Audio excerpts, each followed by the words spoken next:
Hello friends, स्वागत है आपका सीएल साइंस क्लासेस के यूट्यूब चैनल पर। आज आपको मैं जानकारी देने जा रहा हूँ प्रतिरोध का मान किन किन कारकों पर निर्भर होता है।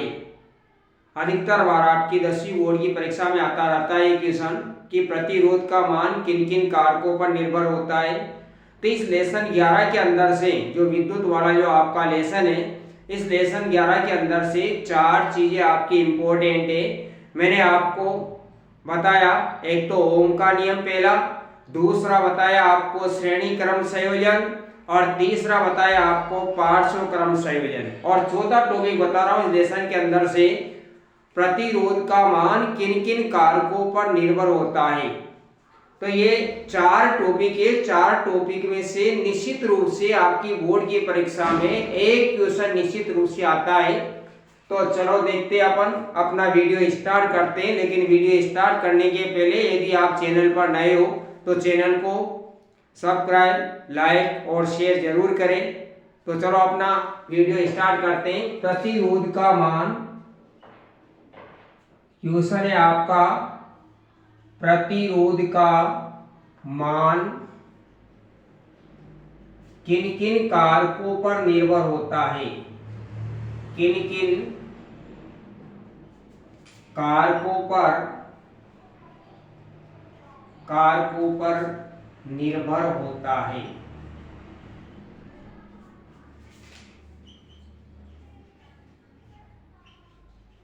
ये क्वेश्चन है आपका। ऐसा कैसा है, आपकी बोर्ड की परीक्षा में क्वेश्चन आता है कि प्रतिरोध का मान किन किन कारकों पर निर्भर होता है। तो इसका आंसर है आपका पहला कारक है चालक तार की लंबाई। चालक तार की लंबाई। एक तो चालक तार की लंबाई पर निर्भर होता है, दूसरा चालक तार के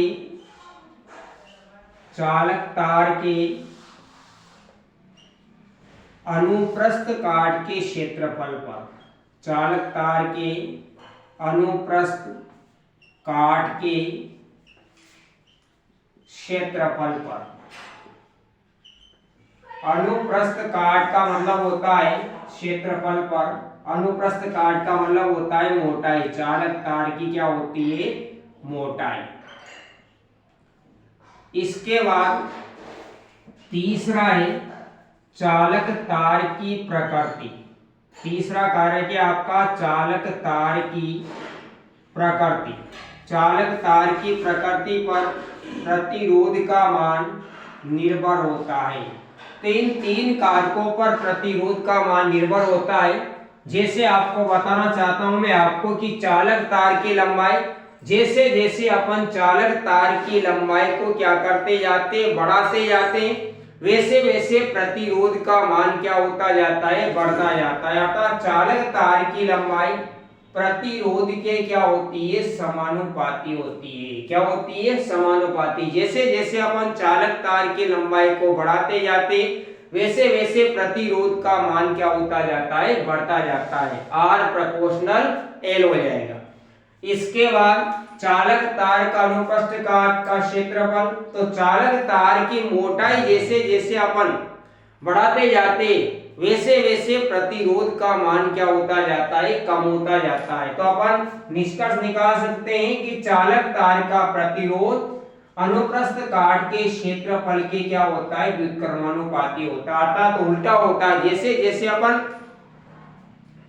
प्रतिरोध का मान, जैसे जैसे अपन मोटाई बढ़ाते जाते हैं, वैसे वैसे प्रतिरोध का मान क्या होता जाता है? कम होता जाता है। तो ये 2 कारक है आपके, और एक तीसरा कारक है आपका चालक तार की प्रकृति। एक बार और समझ लीजिए कि प्रतिरोध का मान किन किन कारकों पर निर्भर होता है। एक तो चालक तार की लंबाई पर, जैसे जैसे अपन चालक तार की लंबाई को बढ़ाते जाएंगे, वैसे वैसे प्रतिरोध का मान क्या होता जाएगा? बढ़ता जाएगा। तो R प्रोपोर्शनल L, अर्थात चालक तार की लंबाई प्रतिरोध के क्या होती है? समानुपाती होती है। दूसरा कारक है आपका चालक तार के अनुप्रस्थ काट का क्षेत्रफल, अर्थात मोटाई। अनुप्रस्थ काट का मतलब क्या होता है? मोटाई। जैसे जैसे चालक तार की मोटाई अपन बढ़ाते जाते वैसे वैसे प्रतिरोध का मान क्या होता जाता है, कम होता जाता है। तो R प्रोपोर्शनल 1 क्या आ जाएगा, A का मतलब यहाँ पर क्या होता है, क्षेत्रफल, और R का मतलब क्या होता है यहाँ पर, प्रतिरोध। और तीसरा कार्य क्या आपका, चालक तार की प्रकृति। अलग अलग तार, जैसे अपन ने लोहे का तार लिया, तांबे का तार लिया या एल्यूमिनियम का तार लिया, तो ये अलग अलग तार लेते हैं तो ये प्रकृति होगी चालक तार की प्रकृति। तो उनमें प्रतिरोध का मान भी क्या होता है, अलग अलग होता है। तो ये तीन कार्य के तीन कारकों का नाम लिखना होता है आपको आपकी बोर्ड की परीक्षा में, कि प्रतिरोध का मान किन किन कारकों पर निर्भर होता है। एक तो चालक तार की लंबाई पर, चालक तार, दूसरा चालक तार के अनुप्रस्थ काट के क्षेत्रफल पर, और तीसरा है आपका चालक तार की प्रकृति पर। वीडियो अच्छा लगा हो तो वीडियो को लाइक, शेयर और सब्सक्राइब जरूर कीजिएगा। थैंक यू सो मच दोस्तों, धन्यवाद।